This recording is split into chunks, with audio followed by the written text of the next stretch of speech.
Welcome back नाज़रीन। ही segment में तमाम ज़बरदस्त आहे तव्हांजे लाइ। असीं तव्हांजी मुलाक़ात कराईंदासीं।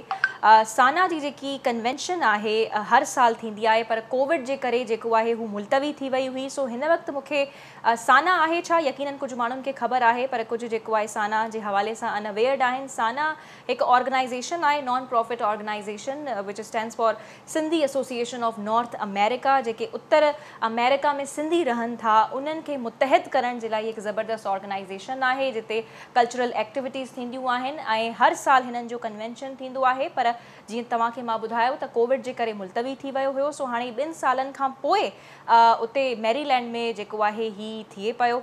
सॉरी, मैरीलैंड में न, पर वॉशिंगटन DC में ही थी रहियो आहे। वधीक जेको आहे साना जा मूंसां फाइनेंस सेक्रेटरी गॾु आहिनि प्रोग्राम में, उहे असांखे तफ़सील ॾींदा त ही जेको आहे 2 सालनि खां पोइ थिए पियो त उतां जा जेके सिंधी कम्यूनिटी आहे उतां जी, उहा केतिरो एक्साइटेड आहे, केतिरो पुरजोश आहे साना जी कन्वेंशन जे लाइ। ऐं साना जे लाइ हू पाण बि असांखे कुझु ॿुधाइनि त ही आहे छा, ऐं साना जहिड़ी ऑर्गेनाइज़ेशन जो मक़सदु छा आहे, ख़ासि करे सिंधियुनि जे हवाले सां। सो मां तव्हांजो तारीफ़ कराईंदी पई हलां यूसुफ कल्होड़ो साहब। जीअं त मां तव्हांखे अॻु में ॿुधायो त हू फाइनेंस सेक्रेटरी आहिनि Sindhi association of North America जा। अस्सलाम वालेकुम यूसुफ साहब, वॾी महिरबानी त तव्हां प्रोग्राम जे लाइ टाइम कढियो।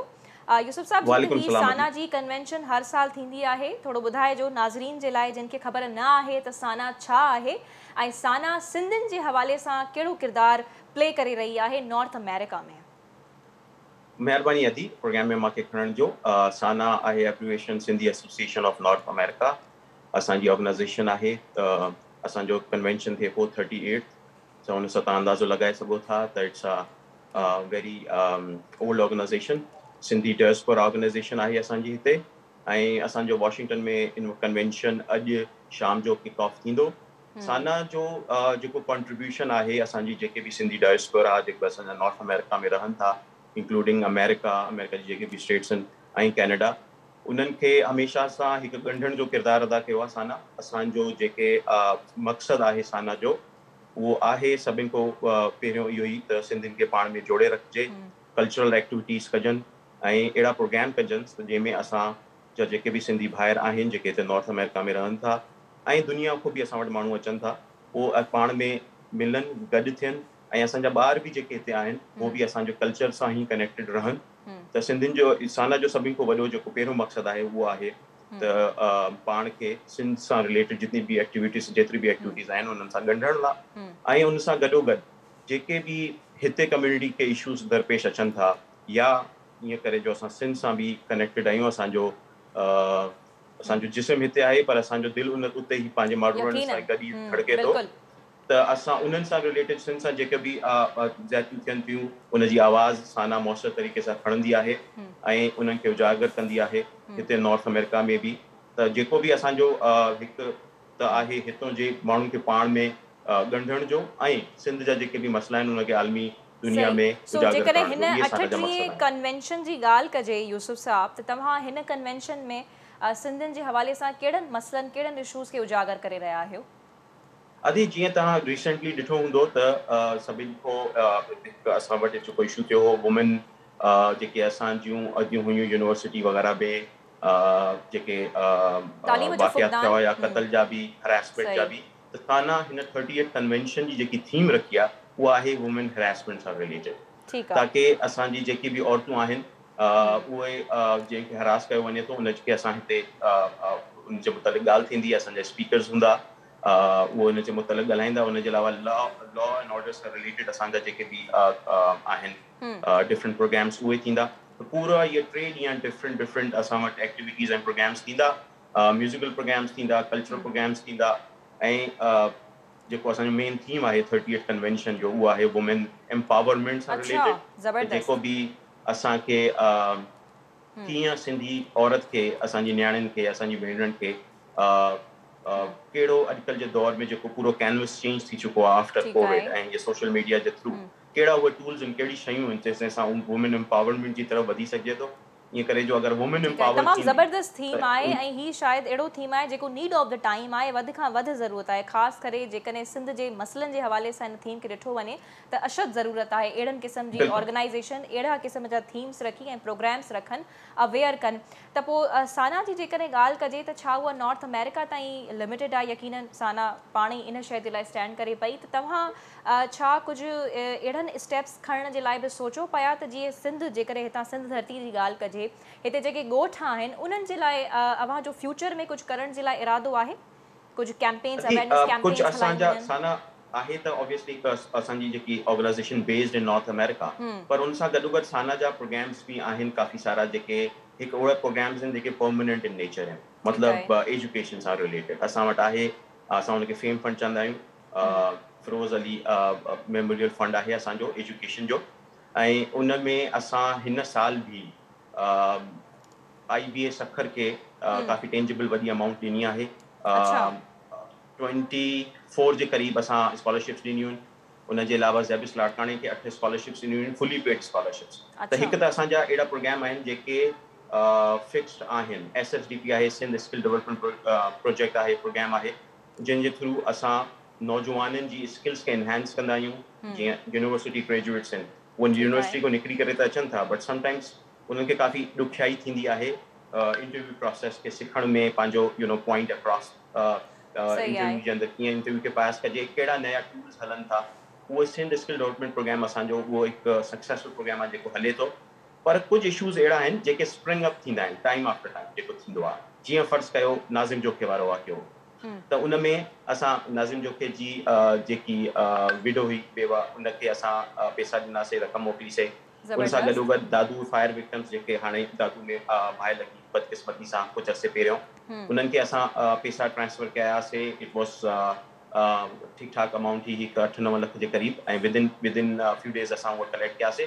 त कुझु अहिड़ा आहिनि जेके प्रोजेक्ट्स जेके परमानेंट नेचर जा आहिनि, कुझु अहिड़ा आहिनि जेके स्प्रिंग अप थींदा आहिनि। त साना ॿिन्हिनि सूरतनि में पंहिंजी ज़िमेदारी निभाए थी, ऐं जेतिरो असांखो थी सघे थो असां उन में पंहिंजो हिसो विझूं था। चलो, तमामु ज़बरदस्त ऐं काफ़ी इहे जेको आहे साराहण वारी ॻाल्हि आहे त तव्हां कीअं दादू फायर जे विक्टिम्स या नाज़िम जोखियो जेको क़तल केस हुयो उन में उनजी विडो जी तव्हां कीअं हेल्प कई। इन जो मतिलबु आहे त तव्हांजी ऑर्गेनाइज़ेशन उते रही करे बि सिंध वासियुनि जी जेको आहे मदद करे रही आहे। अच्छा, जीअं त तव्हांजो हिन कन्वेंशन जेकी आहे 38 कन्वेंशन साना जी, उनजो जेको थीम आहे उहो विमेन एम्पावरमेंट आहे।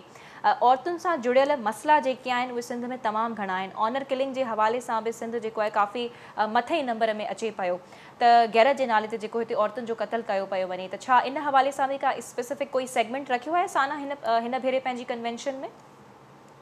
एम्पावरमेंट जे अंदरि जॾहिं असां ॻाल्हि कंदा आहियूं त उनजे अंदरि इहे सॼी शयूं कवर थी वेंदियूं। असल जेको इशू अचे थो जॾहिं असां एम्पावरमेंट या तव्हां उनजे पोयां कारण छा पिया सम्झो जेके औरतुनि सां लाॻापियल हिते सिंध में इशूज़ आहिनि, उनजे पोयां अव्हांखे कारण कहिड़ा नज़र अचनि पिया, सबब कहिड़ा अव्हां सम्झो पिया?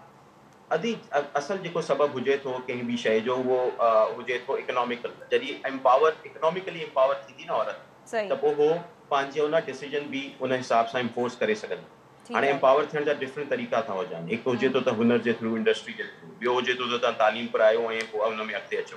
कहिड़े बि तरीक़े सां एम्पावरमेंट कीअं हासिल कजे। तव्हां सां वटि हाणे हिकु सेशन जीअं फर्स्ट कयो वुमेन एम्पावरमेंट सां रिलेटेड जेको थींदो, सेपरेट सेशन हूंदो, सेपरेट सेगमेंट हूंदो, उहो हूंदो वुमेन एंटरप्रेन्योरशिप, कि भई वुमेन खे कीअं एंटरप्रेन्योर जी तरफ़ अचणु घुरिजे, कहिड़ा मौक़ थी सघनि था। जीअं फर्स्ट कयो अॼुकल्ह फैशन इंडस्ट्री आहे, it's a huge industry, specially after Covid thing, after social media thing, खोड़ वॾी हिकु बिलियंस ऑफ डॉलर्स जी न आहे। उन जे थ्रू, यूट्यूब जे थ्रू बि माण्हू पैसा कमाइनि था। त उन सेगमेंट्स में इहो ॿुधायो वियो त भई कहिड़ा कहिड़ा उहे शयूं थी सघनि थियूं। त उन में उन सेगमेंट जूं जेकी अकॉम्प्लिश्ड औरतूं आहिनि, they will come forward and then they will share their ideas, पंहिंजा ख़्यालात ऐं वीचार वंडनि। त इन तरीक़े सां जीअं मां चयो त एम्पावरमेंट जे अंदरि हिकु वॾी डेफिनेशन आहे। उन में पोइ इकोनॉमिकल एम्पावरमेंट बि अची थी वञे, एजुकेशन सां रिलेटेड जेकी मां हैरेसमेंट जी ॻाल्हि कई उहो थी अची वञे। त it's basically an umbrella kind of और अ वास्ट डेफिनेशन। उन जे अंदरि फ्यूचर में अव्हांजा जेके आहिनि कहिड़ा प्रोजेक्ट्स उहे ऑन द वे आहिनि या जेके अंडर प्रोसेस आहिनि, इन ई हवाले सां छा तव्हां सोचो आहे सिंध वासियुनि जे लाइ? जी, जीअं मां तव्हांखे ॿुधायो त असां वटि फिक्स्ड जेके असांजा प्रोजेक्ट्स आहिनि उहे आहिनि एजुकेशन सां ऐं स्किल बेस्ड। जीअं असां मां तव्हांखे ॿुधायो SSTP जो, उहो बि बेसिकली हुन में ऑब्वियसली इहा तफ़रीक न आहे त असां रुगो छोकिरनि खे या छोकिरियुनि खे जी स्किल्स डेवलपमेंट कयूं, ॿिन्हिनि हुन सां आहे। ॿियो खोड़ दफ़ा इहो थींदो आहे त जेके माण्हू असांजा डोनर्स आहिनि, जेके हिते ई नॉर्थ अमेरिका में असांजा सिंधी डोनर्स आहिनि, असां उन्हनि खां ई पैसा वठंदा आहियूं। असां को गवर्नमेंट खां असां हिकु रुपयो बि न वठंदा आहियूं। अच्छा। खोड़ दफ़ा जॾहिं उहो असांखे न का शइ डोनेट कंदा आहिनि फॉर एग्ज़ाम्पल, ऐं उहो चवंदा आहिनि यार हे मां 8 स्कॉलरशिप्स ॾियां थो ऐं पर मुंहिंजी ख़्वाहिश इहा आहे त हे नियाणियुनि खे ई वञणु घुरिजे, then we try to make sure ठीकु इन आहे, दैट केस कि सही उहो आहे, नियाणियुनि खे ई वञे। ज़बरदस्त त ज़बरदस्त इन कमु आहे। तरीक़े सां आहे त जीअं मां चयो त इन प्रोग्राम जे तवसुत सां मां पंहिंजे जेके असांजे डोनर्स आहिनि उन्हनि जो बि शुक्रिया अदा करणु चाहियां थो। असांखे उन्हनि जी मदद ऐं सहकार जे बग़ैर इट्स काफ़ी डिफ़िकल्टी या ॾुखियाई थी वेंदी आहे। त उन्हनि डोनर्स जे करे ई असां इहो कयूं था ऐं sometimes they are very specific कि भई नियाणियुनि खे ई वञणु घुरिजे। त बिल्कुलु सही ऑब्वियसली ॻाल्हि असांजो आहे। प्रेफरेंस आहे अच्छा, आख़िरी बिकॉज़ सवाल साना मां करणु अंडरस्टैंड। चाहींदसि, आख़िरी सवाल, लास्ट क्वेश्चन, त उते जेके रहंदड़ सिंधी आहिनि उहे हिक ॿिए सां केतिरी मोहबत कनि पिया ऐं केतिरो हिक ॿिए जो सहारो बणिजंदा आहिनि? असांजो ही कन्वेंशन अॼु स्टार्ट थियो आहे। मां तव्हांखे ॿुधायां त हिते जेकी वॾी में वॾी जेकी डायस्पोरा ऑर्गेनाइज़ेशन आहे उहो पाकिस्तानी फिज़िशियंस जी आहे। उहो 3 ॾींहं पंहिंजो कन्वेंशन कंदा आहिनि। उन्हनि जा ऐं असांजा माण्हू ऑलमोस्ट सेम हूंदा आहिनि। हाणे हज़ारे 800 खां 1000 असांजी लास्ट टाइम असांजो टोरंटो में थियो, कनाडा में थियो 2019 में कोविड खां पहिरियों। त उन वक़्तु असां वटि 850 900 माण्हू हुया। हिन दफ़ा असां एंटीसिपेट कयूं था इन खां वधीक हूंदा। त इन ग्रैंड लेवल ते सही, जेको दुनिया जो कैपिटल ऑफ द कैपिटल आहे वॉशिंगटन जे अंदरि, इन 1000 माण्हुनि जो जेको असां एंटीसिपेट कयूं था जो मेड़ गॾु करणु, इट्स अ बिग डील। काफ़ी उन में रिसोर्स लॻनि था, काफ़ी प्लैनिंग वञे थी, काफ़ी सारियूं शयूं अरेंज करणियूं पयूं थियनि ऐं माण्हू अचनि था, पंहिंजी ख़्वाहिश सां अचनि था, पंहिंजे बचे ॿारनि खे वठी था अचनि। पंहिंजे असांजो जेको ट्रेडिशनल अटायर आहे, असांजी सही, जेकी सिंधी टोपी सकाफ़त जा रंग हिते झलकंदा। माण्हू अचनि था, ख़ुशी सां वेहनि था, हिक ॿिए सां भाकुर पाइनि था ऐं इहो इन ॻाल्हि जो मज़र आहे त असां बिल्कुलु। ऐं सिंधी पंहिंजे परदेस कल्चर में त सां इहा पंहिंजे सिक कुर्ब मोहबत अञा वधंदो आहे। वॾी महिरबानी तव्हांजी बिल्कुलु यूसुफ साहब, thank you so much for your time. महिरबानी अज़ीज़। त तव्हां जेको आहे असांजे सिंधी नाज़रीन खे साना जे बारे जे हवाले सां जेको आहे इन्फॉर्म कयो। नाज़रीन, ही जेके नॉर्थ अमेरिका में रहंदड़ सिंधी आहिनि उते पंहिंजी ऑर्गेनाइज़ेशन जे ज़रिए न सिर्फ़ु सिंधियुनि खे मुतहरिक कनि था, पर ही पंहिंजे मुख़्तलिफ़ प्रोग्राम्स जे ज़रिए, जीअं त SSD वारो प्रोग्राम ॿुधायो, सिंध स्किल्स डेवलपमेंट वारो प्रोग्राम, त हू उन जे ज़रिए जेके सिंध में रहंदड़ वासी आहिनि, शागिर्द आहिनि, नौजवान आहिनि, उन्हनि जी बि पिणु मदद कनि था। सो उमेद आहे तव्हांखे अॼोको प्रोग्राम पसंदि आयो हूंदो। पंहिंजो फीडबैक ॾियणु न विसारींदा। मुलाक़ात थींदी ईंदड़ हफ़्ते। अल्लाह।